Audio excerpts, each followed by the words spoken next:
Hello there, this is Amethyst Treleaven here, and this is reading 817, and it's for you, IW. Okay, you asked me a number of questions, IW, and I'm going to try and answer as many of those as I can. It won't always go in the order, logical order, so I'm going to try my best to be as logical as I can, but if I dart around a bit, please know that the messages don't always come through logically. Let's start off here with this Ogham stave, or this view here, and this is in the position that themes your whole reading, and it's actually Huath or Hawthorn, and that's a bit of a pain in the neck actually. Huath talks about obstacles to goals. It says that things don't always go the way you want them to go. You know, what needs to happen will happen and does happen, but not always the way that you expected it. So in the last 12 months, for instance, things haven't always gone according to plan. Things have taken much longer than they needed to have taken in order to get fixed or remedied.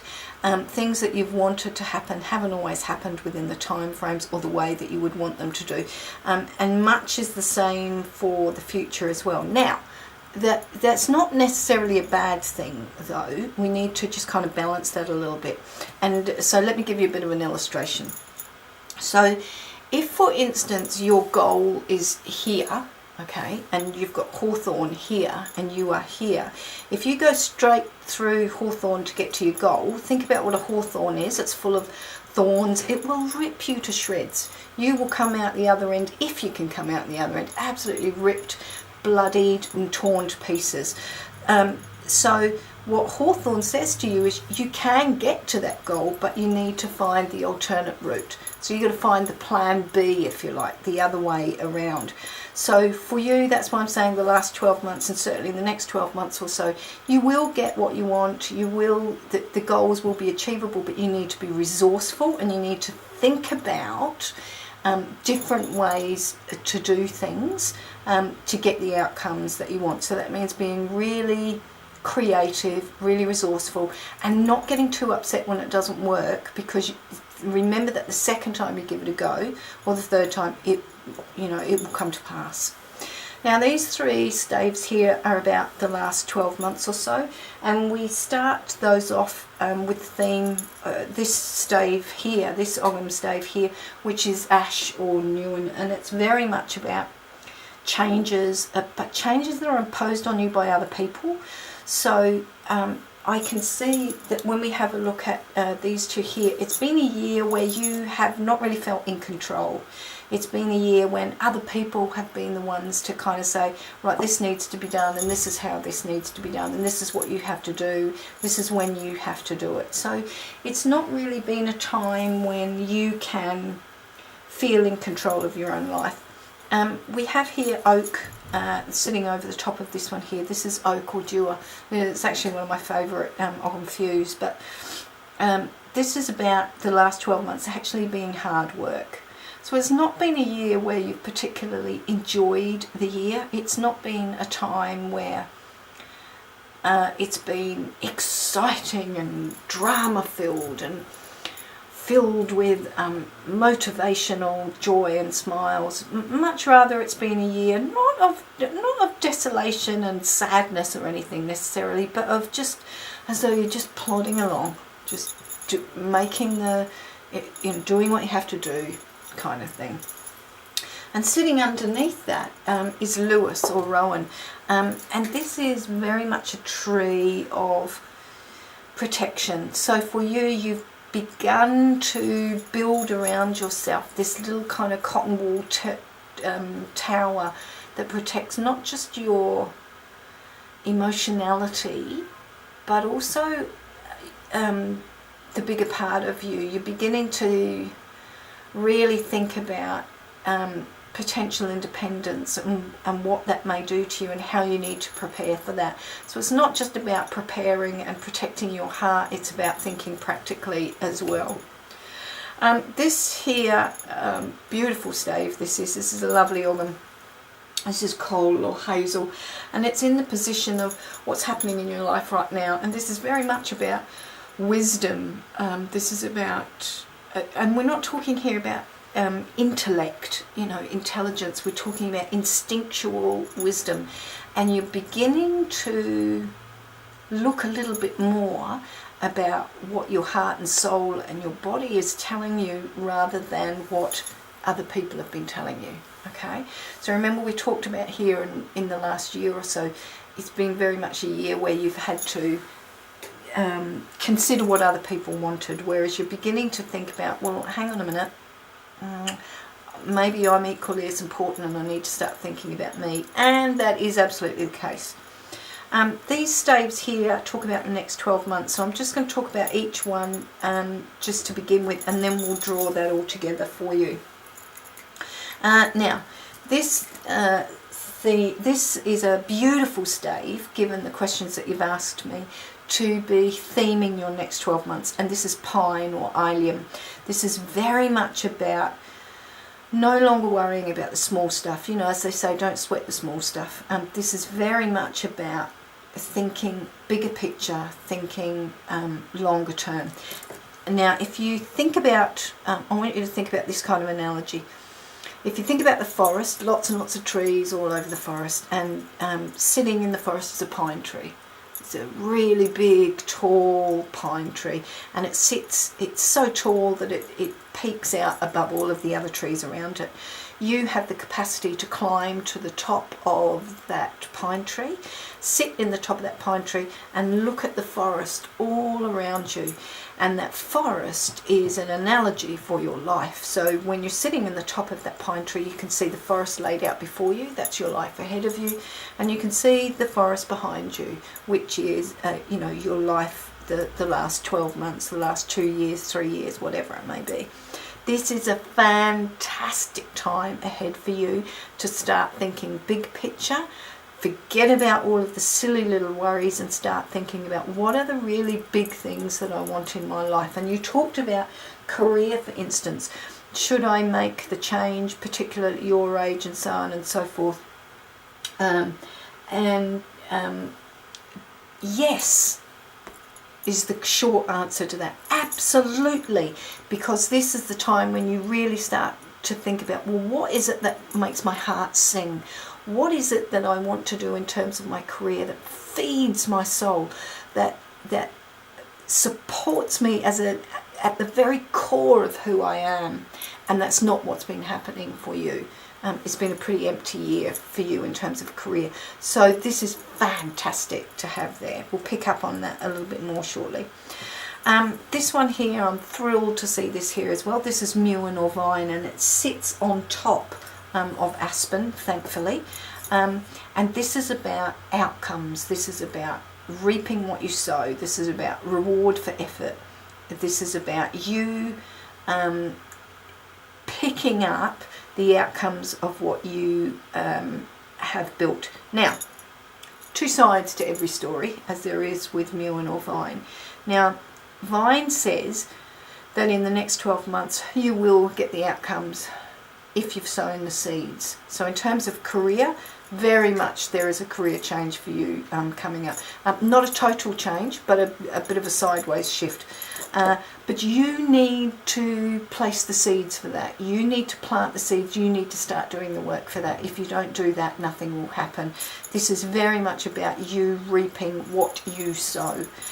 The flip side to that is that we can often sow destructive seeds without being aware of it.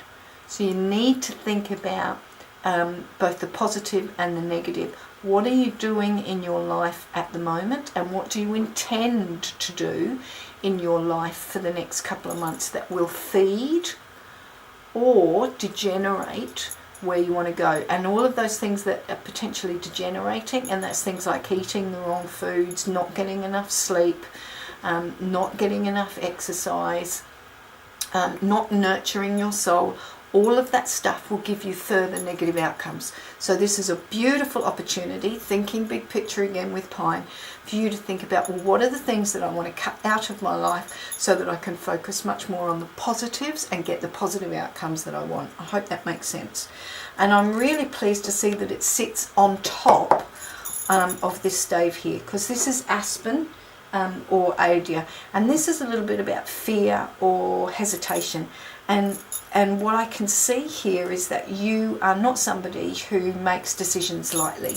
You don't jump in and go hell for leather for things. You think about things, you consider them, you weigh up all of the options, you think about them a little bit more, then you take the step forward. And that's what aspen is all about. And you need to continue to do that.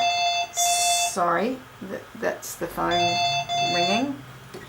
You need to continue to do that, but you need to do that in such a way that you also make sure that you don't use that as an excuse not to do something. So for you, it's often easier to remain with the status quo, you know, better the devil you know, than it is to take a leap of faith and say, okay, well, I'm going to give this a go.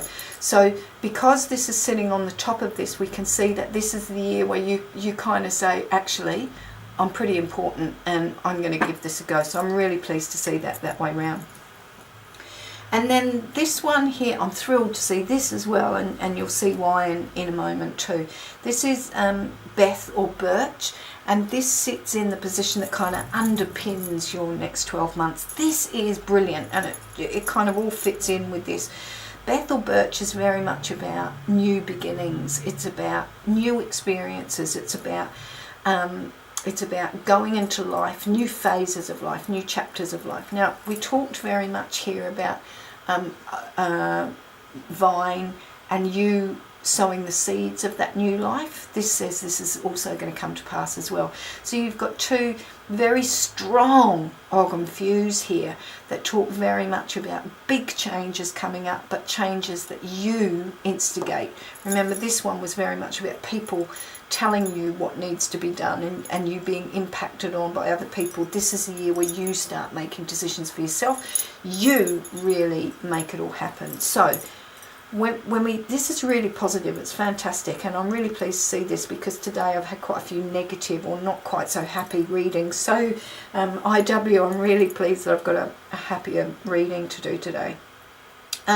So when we put these four Ogham themes together, Ogham views together, in relation to the question that you asked me about work, and you talked about perhaps, you know, changing industries. What I see happening here is less about you changing industry, but more about you changing the focus of the work that you do. So you have a great deal of experience in the industry that you're currently in, and you can utilize that experience to move into slightly different areas, and you will do that within the next 12 months. So it's a bit of a sideways shift. But what you need to be doing between now and then is determine exactly what it is that motivates you, that sparks you, that inspires you.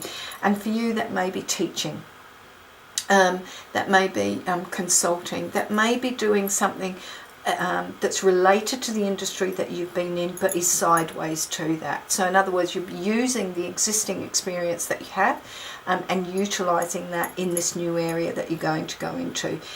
There is a new set of education for you, and they're telling me that you're not going to TAFE or anything, and you're not going to university, but there's a whole bunch of new learning for you.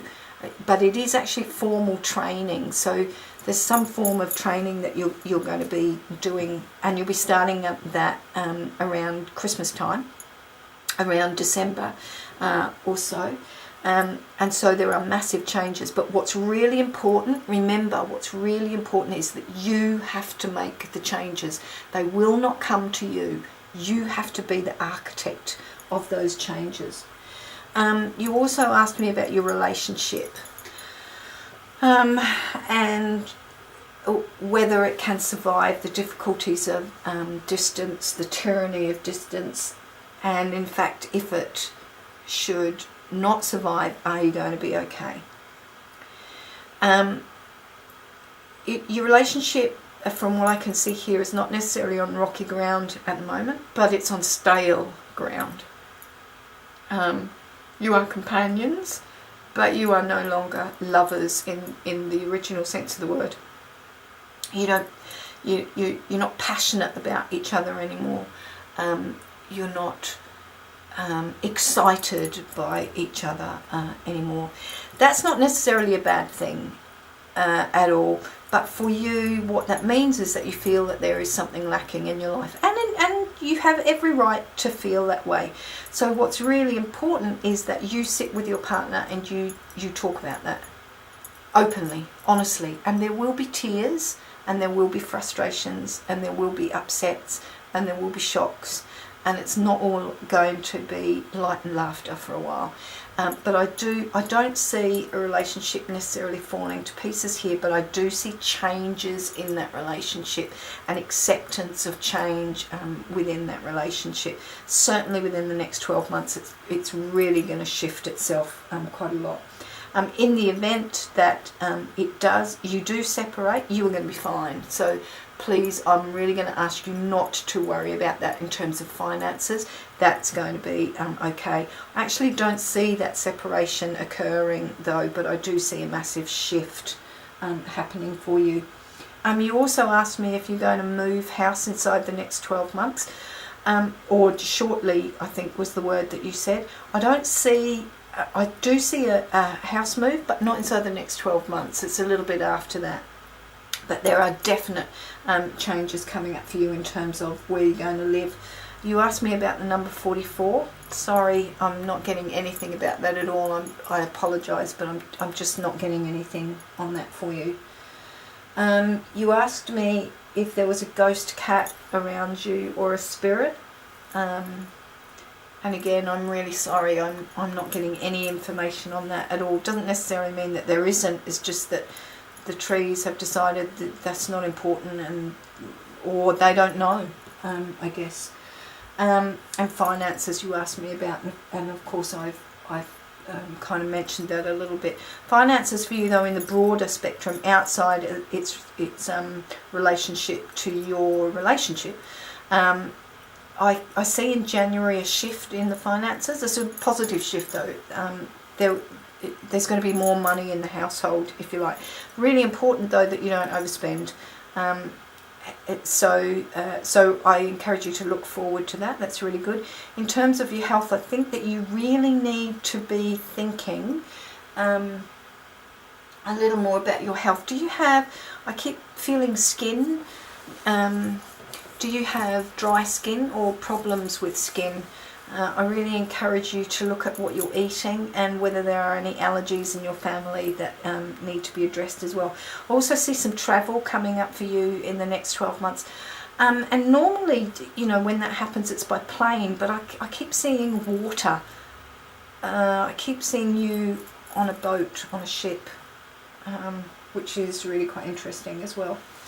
Now, I wanted to talk to you as well about your Druid Animal Oracle card, and this is Ada or Nahia.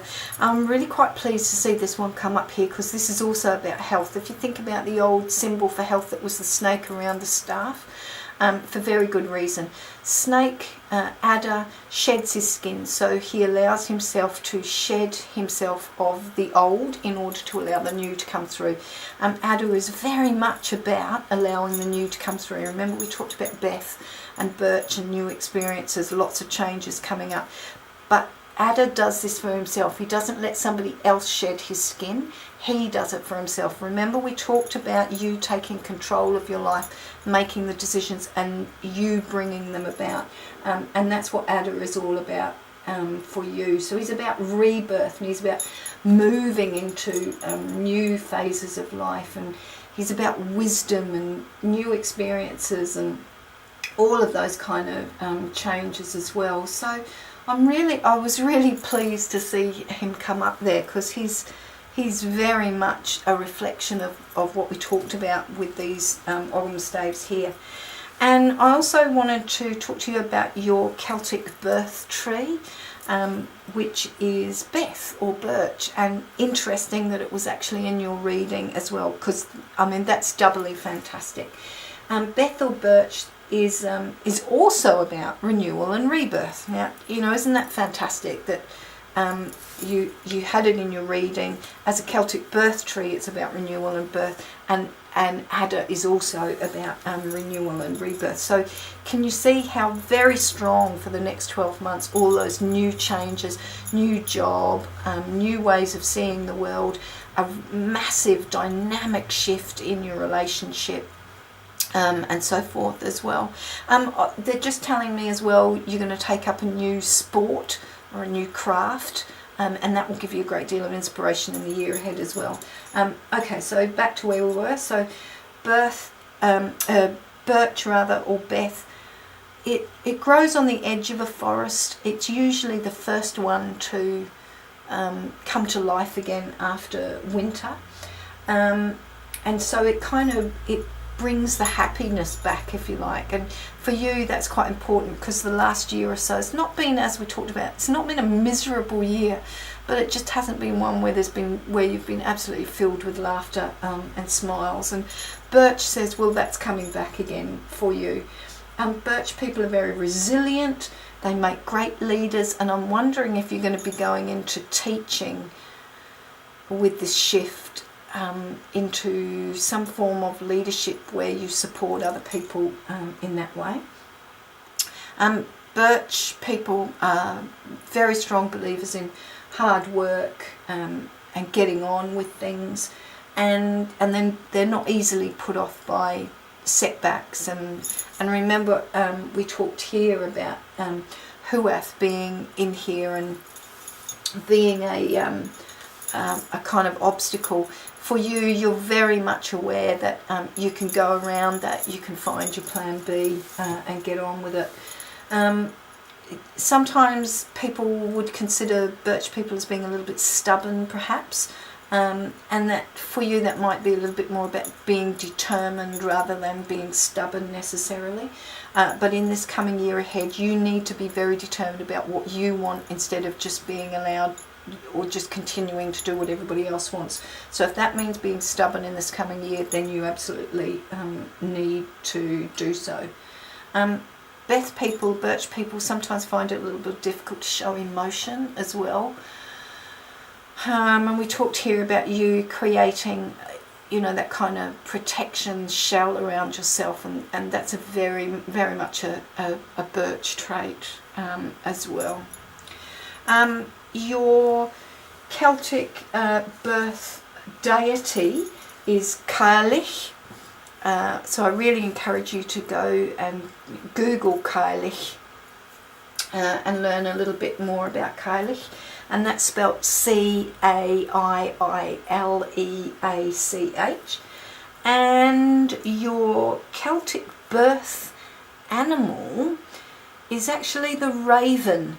And the raven is not about death, but is also about rebirth. So isn't that fascinating for you? Lots and lots of rebirth coming through.